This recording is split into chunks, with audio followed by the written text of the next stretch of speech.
유다서. 이 책의 제목은 저자의 헬라어 및 히브리어 이름의 발음을 따라 지어졌습니다. 유다는 예수님의 네 형제 중 한 명이며 복음서에 그의 이름이 기록되어 있습니다. 이 형제들은 예수님이 죽으시기까지 아무도 그분을 메시아로 따르지 않다가 죽음에서 부활하신 것을 본 후에 그분의 제자들이 되었습니다. 결국 이들 모두는 초대 유대인 기독교 공동체의 지도자들이 되었고 유다는 순회 교사 및 선교사로 알려졌는데요. 이 사실은 유다서의 목적을 이해하는 배경이 되어줍니다.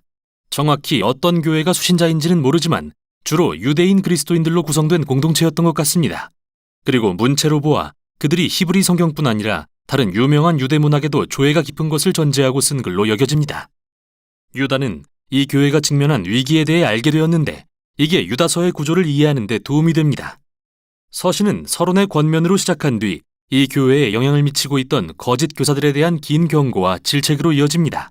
그런 다음 이 교회가 힘써야 할 일을 지시함으로써 서신을 끝맺습니다. 유다는 이 교회에 참된 믿음을 지키기 위해 싸우라고 권면하는 것으로 시작합니다. 그는 원래 메시아를 통한 우리가 함께 가진 구원에 관해 긴 서신을 쓸 계획이었으나 이 교회에 일어난 시급한 문제를 듣고 그 일을 미루게 됐다고 밝힙니다. 그래서 매우 짧지만 사려 깊은 이 서신을 급히 쓰게 된 것이죠. 유다는 그들이 믿음을 위해 어떻게 싸워야 할지에 앞서 왜 싸워야 하는지를 알려줍니다.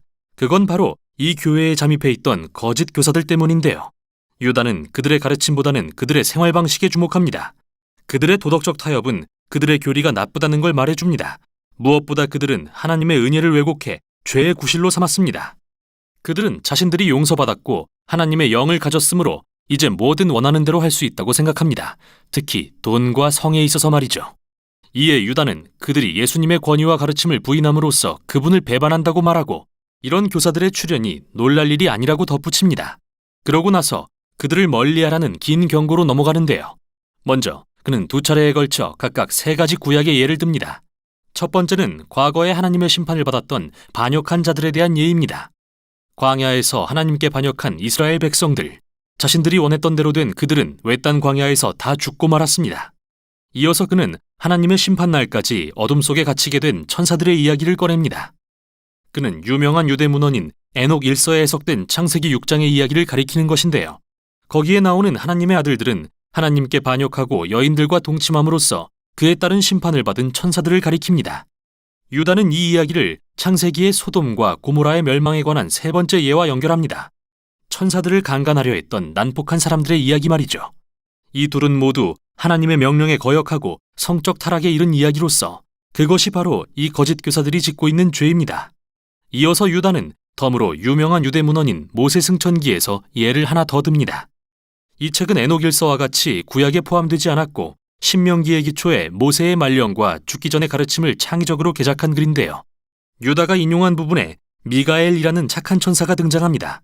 모세가 죽은 뒤 그는 모세에 대한 악마의 비난을 반박합니다. 하지만 최종 심판은 오직 하나님께 맡기기로 합니다.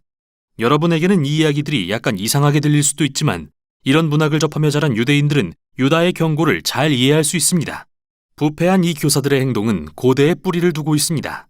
하나님의 권위에 대한 반역, 성적인 타락, 하나님의 선지자들을 거부하는 일 말이죠. 그리고 이는 두 번째 세 가지 예와 연결됩니다. 이들은 모두 다른 사람들을 타락시킨 반역자들에 대한 것인데요. 가인은 자기 동생을 죽이고 나서도 계속해서 폭력이 다스리는 도시를 건설했습니다. 주술사 발람은 이스라엘을 저주하는 데 실패하자 우상 숭배와 성적 타락으로 그들을 유인했습니다.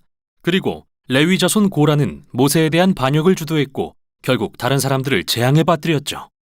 유다는 두 번째 예들을 마무리하면서 다양한 구약의 이미지들로 이 교사들을 묘사합니다. 그들은 에스겔서의 자기만을 위하는 목자여, 잠언에 비를 내리지 않는 구름, 또는 이사야서의 거친 바다 물결과 같습니다. 그들의 자아도취는 예수님을 따른다는 주장과 어긋납니다. 그들은 가는 곳마다 혼란을 일으킵니다. 유다는 하나의 오래된 경고와 하나의 근래의 경고를 인용함으로써 그의 경고를 마치는데요. 첫 번째는 창세기에 나오는 고대 인물 에녹의 환상이 담겨 있다고 주장되는 유명한 책인 에녹 1서를 다시 인용합니다.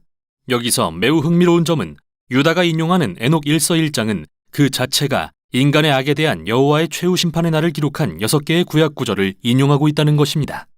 그런 다음 유다는 에녹의 오래된 경고를 사도들에 의한 근래의 경고와 연결합니다.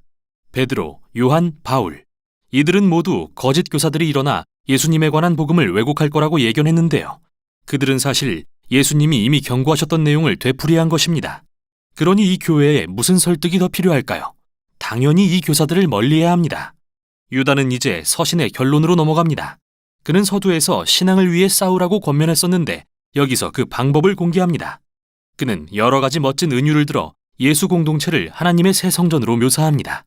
즉, 그들은 가장 거룩한 믿음의 기초 위에 그들의 삶을 세워야 하는데 이는 예수님의 삶과 죽음 그리고 부활에 관한 복음의 핵심 메시지를 가리킵니다. 그 기초 위에서 교회는 기도에 전념하고 순종을 통해 하나님의 사랑에 헌신함으로써 자신을 세워가야 합니다. 이 건물은 하나님의 정의와 자비를 가져오실 예수님의 재림을 깨어서 기다림으로써 온전히 유지될 것입니다. 그리고 이렇게 할 때 예수님에 대한 믿음을 지키도록 서로를 도울 것입니다. 유다는 그분의 백성을 보호하시고 그분의 은혜로부터 너무 멀어지지 않도록 지켜주시는 하나님을 찬양함으로써 결론을 맺습니다. 유다의 이 짧은 서신은 강력하면서도 현대의 많은 독자들을 어리둥절하게 합니다. 왜 오늘날 히브리 성경으로 여기지 않는 글들을 인용했는지 질문하게 만들죠. 에녹 일서와 모세승천기처럼요. 이 시대의 유대 문화는 종교적인 글들로 넘쳐났음을 기억하는 게 중요한데요. 예수님과 그분의 가족, 그리고 모든 초대 유대인 그리스도인들은 히브리 성경과 함께 성경에 기초하고 그로부터 영감을 받은 후대의 여러 책을 읽으며 자랐습니다. 그리고 알다시피 오래전에 이 후대의 책 중 일부를 성경으로 여겨야 하는지를 놓고 논쟁이 있었는데요. 어찌됐든 이 책들은 여전히 중요합니다. 성경에 포함되지 않은 책을 통해서도 하나님의 백성에게 중요한 말씀이 전해질 수 있는 거니까요. 이 시대의 많은 유대 문헌들은 오늘날 제2경전으로도 불리는 외경, 그리고 위경으로 우리에게 알려져 있는데요. 이들은 모두 유대교와 기독교 공동체들에서 보존되고 읽혔으며 매우 중히 여겨져 왔습니다. 즉, 원래 히브리 성경의 일부로 계획된 것은 아니지만 성경 전통의 일부라는 것입니다. 유다는 그의 독자들이 에녹 일서의 말을 중시할 것을 알고서 이를 이용해 말하려는 바를 전한 것이죠. 그건 다음과 같습니다. 예수님을 통해 주신 하나님의 은혜는 머리로만 동의하는 게 아니라 삶 전체로 반응해야 합니다. 유다가 거짓 교사들의 교리에 초점을 맞추기보다는 예수님을 부인하는 그들의 부도덕한 생활 방식을 비판하는 것에 주목하세요.